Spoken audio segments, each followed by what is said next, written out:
कहते हैं सियासत है, इसमें कब कौन दोस्त और कब कौन दुश्मन हो जाए कहा नहीं जा सकता।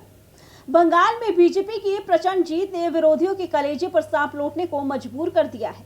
पड़ोसी राज्यों असम, ओडिशा और अब बंगाल में बीजेपी के विजय रथ ने जिस तरह विपक्ष को कुचला है, उसकी धमक अब झारखंड के मुख्यमंत्री आवास तक सुनाई दे रही है। अमित शाह की झारखंड में बढ़ती दखलंदाजी और जेएमएम की बदलती चाल बता रही है कि झारखंड में पर्दे के पीछे महाखेला होने वाला है।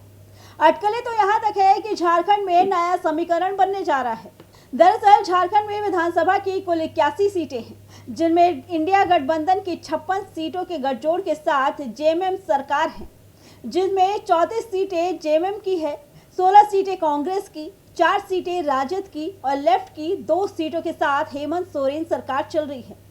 कहने को तो हेमंत सरकार के पास 56 सीटों का भारी भरकम जुगाड़ है, जिसमें कांग्रेस और राजद बैसाखी का काम कर रहे हैं। लेकिन बंगाल के किले के ढहने के बाद झारखंड में अब डर की लहर है। जैसे जैसे बंगाल से ममता राज में पल रहे घुसपैठियों को खदेड़ा जा रहा है, तो उनका सबसे आसान अड्डा झारखंड बन गया है, जिस पर केंद्र सरकार नजर बनाए हुए है। यही वजह है कि अब भाजपा झारखंड को अपनी गिरफ्त में लेने की फिराक में है, तो वही हेमंत सोरेन भी जानते हैं कि कांग्रेस की डूबती नैया उन्हें कहीं का नहीं छोड़ेगी। ऊपर से बिहार चुनाव की वो बेइज्जती हेमंत भूले नहीं है। अब तेजस्वी यादव ने 7 सीटों की मांग को कूड़ेदान में डाल दिया। वो कड़वाहट आज भी गठबंधन के सीने में खंजर की तरह चुभ रही है।